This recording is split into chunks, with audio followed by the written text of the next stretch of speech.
Hello again everybody and welcome to another Beyond Build Reason video. Today we are on a bit of a weird one, to be honest with you. So this map, as we zoom on down, Special Reef, was made specifically for the 40k event on 40 vs 40. Now, why these two high tier players are choosing to play on such a tremendously large map, I have no idea. But what this does mean is that both players are going to have a lot to do. There are so many metal extractor points on this map. No player should ever have not enough metal. And on top of that, it is going to make it extremely difficult to defend. There are so many paths where you can get attacked from. Basically every single angle you are open to attack. So we'll see how the players cope with this. And for our players today, we have Yanami playing as Armada today in red and starting off with a bot factory. And his opponent, Blodir in blue, also playing Armada today and also going bots. Now, I do apologize if you hear all that beeping noises. I do have spectator chat turned off to make it so that you don't have this top section here just covered in messages the entire time, but you still get the sound notifications, unfortunately. So you'll just have to bear with me, and I'm afraid. Now, with this map being so large, as we saw in a previous match, I can't remember the contestants in that one now, but basically it's going to take so long for the players to get to their opponent's bases that you can see both players here basically not even bothering. They know that by the time, like for example, knows by the time Blodir was to get units here, he'd have built this other constructor and already have his ticks out. And at least 2 or 3 to defend. And he's actually gone really greedy here with, 2 res bots and 2 constructors. Also rushed out a construction turret. His opponent, Blodir, before he's even got any combat units out, he already has 4 construction bots. And a Lazarus, a single Lazarus. And also going for a 5th construction bot.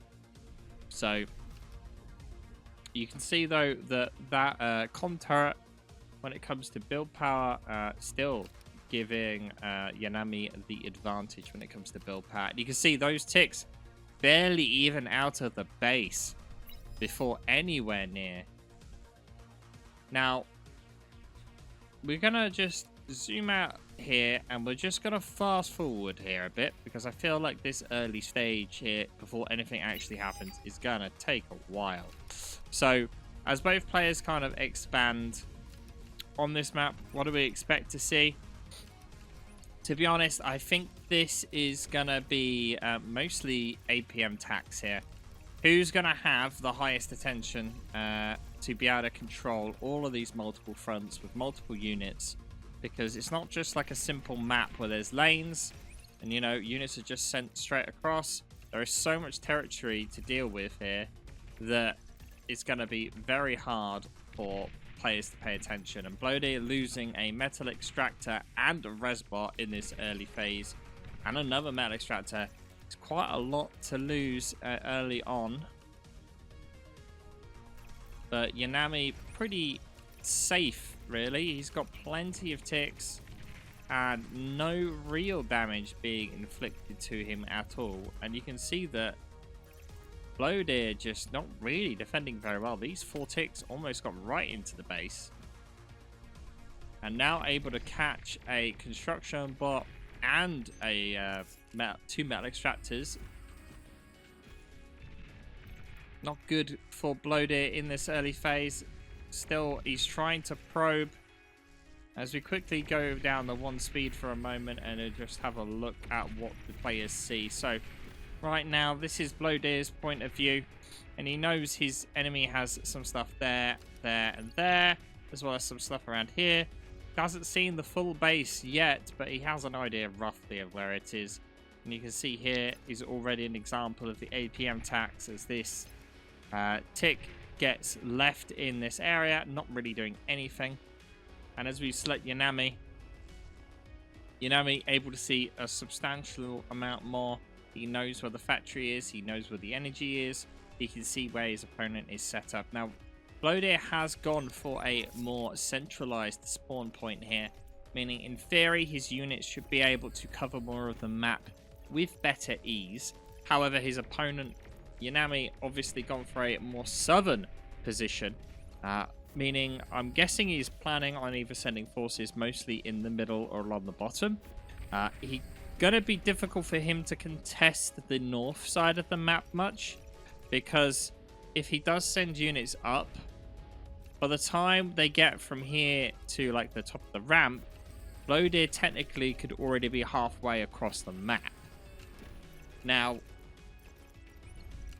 whether Blodir uses that advantage, who knows? You can see him actually already grouping up most of his ticks on this northern side, and that's where he's sending all his units. So that might be his plan, is to force his opponent to fight a more drawn out location. If Blodir is able to get most of this north side here under his control, his factory is still in a pretty good position to kind of help defend that, and that would give him a significant map advantage if that was the case. Now, whether that happens or not, who knows? But as we look at Blodir's base here, the only thing he's building is ticks. And as we hold space and shift here to see what he's got queued up, you can see 500 ticks. Ticks and a construction bot. His opponent, though, as we switch over, is gone vehicles and bots. Now, vehicles are a very good call here. They are quicker than bots, and on a map so large and so flat, this is pretty much perfect for him.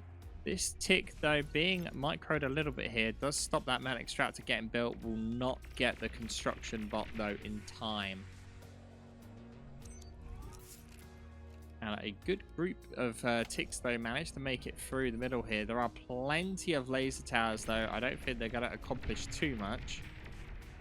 They will get 2 metal extractors along the top, but that will be all. And along the bottom, you can see some pawns now starting to make their way out onto the field from Yanami. And we'll see how far they're able to get. When we currently look at economy, though, you can see that Yanami doing far better at expanding than his opponent. He's got these 3 construction bots slowly spreading out, whereas Blodir here with single construction bots on their own, but covering less ground. You can see metal income wise, 26 metal difference currently. Energy wise is significant as well, 400 energy a second different. And you can see Blodir right now actually stalling energy massively due to the wind being at its lowest at the moment. Blodir's comm now potentially in some danger, as you've got this force here and this force here. Blodir's comm kind of on its own with no energy. As we select Blodir right now, you can see very limited energy. He has built an LT there, and luckily enough for Blodir, I was about to say these units aren't coming down, but they are starting to make their way down.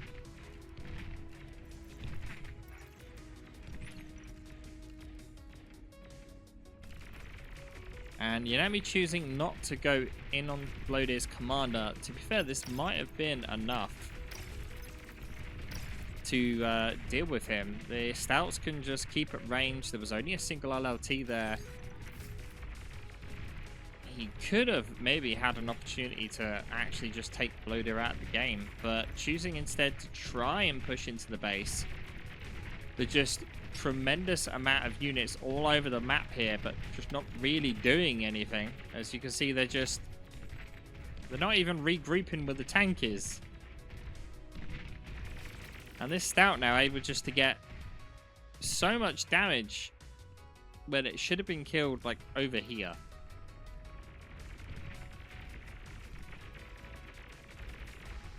And now Blodir also losing ground on the top side. Not really able to apply any pressure here. This one tick trying to be a hero, managing to get a construction bot, but will probably get killed very soon after. Also, Blodir losing more ground to the north. Area that his opponent has very much secured. Blodir potentially having problems. Goes for a D-gun, completely misses 2 D-guns. But those stouts are just driving by.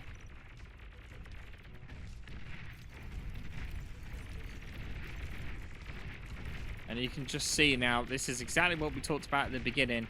How difficult it is to secure territory with both players being Armada. It's not like they can build armed metal extractors here to defend. Single LLTs do not do a lot. They deter raiding, but they're not really enough to stop a force. And you can see here, you know, -1 to that number, but 10 units just making their way through your base is not going to be stopped by a few LLTs. Blodir, though, trying to make a bit of an impact on the bottom side here by sending some units through. It is starting to work. Both players with air now as well, getting some fighters up.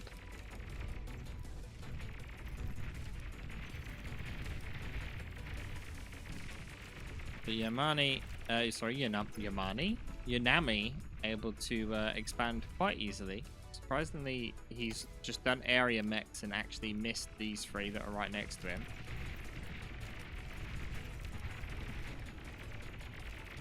These pawns do get shut down by that LLT and the ticks there, and those will get killed pretty quickly. Meanwhile, the guys in the middle able to he's just sending so much. I think it's difficult for him to kind of know where to go. You can just see like ticks at the bottom here, and that's a nice shot of the floor there.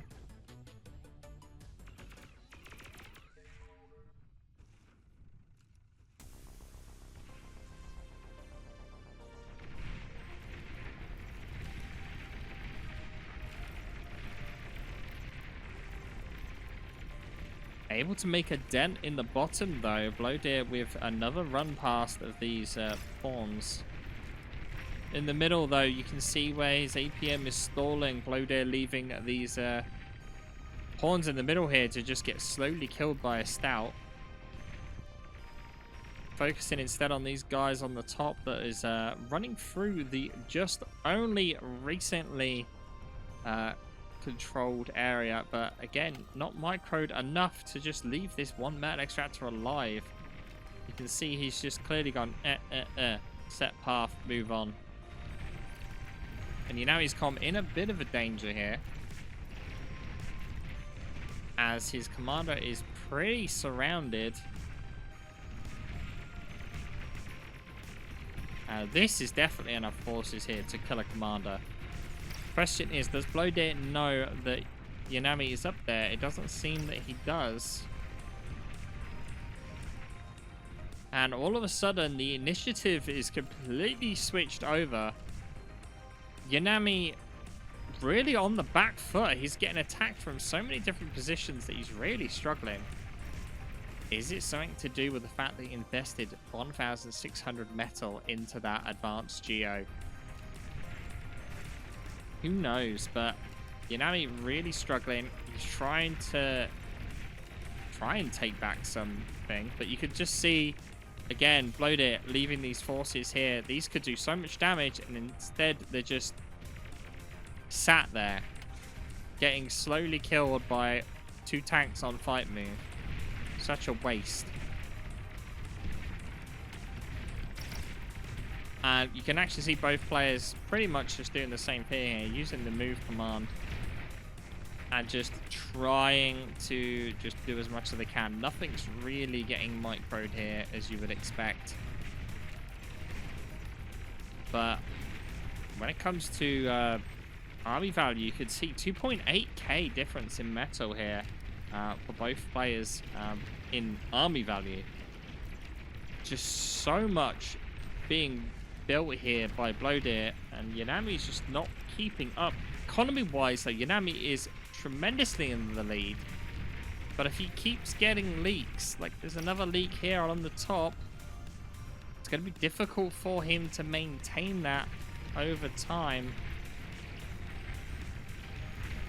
Yanami's not been able really to do much about this section here whatsoever for such a long time now. He does have, look, these guys just sat there, all of these open mexes, and yet they're not doing anything because he's so busy focusing on everything else.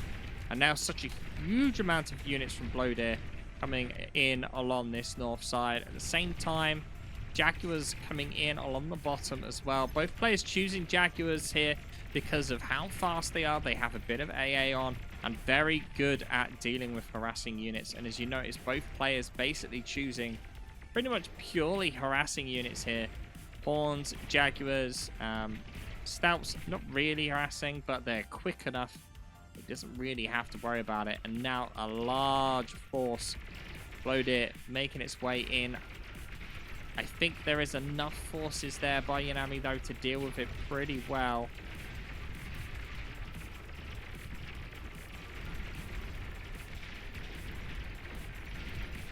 It does manage to kill some of the Tech 2 economy, though. That's one metal extractor, at least. But again, because these forces have just been sent on a move order, they didn't stick around, and they've just ran straight past when they could have picked up a metal extractor or two there. And that guy actually does finally get sent back to try and deal with these. Again, though, not microed thoroughly enough to really be able to impact too much. Bunch of ticks sent through, though, which will cause Blodir some problems. The Jaguars are there, though, and the lightning attacks on Jaguars are tremendously good at dealing with this sort of stuff. Just see how difficult it is, though. No player building any sort of Tech 2 fortification, though. Beamers probably won't suffice. Minefields maybe would do some work here. But we have a potential huge loss of build power, though. 1 Tech 2, 3 consoles, 3 Tech 1. Walking along the bottom with no defense whatsoever. There's also another console there as well. And Yanami has not noticed at all yet. Such a huge amount of build power just getting destroyed.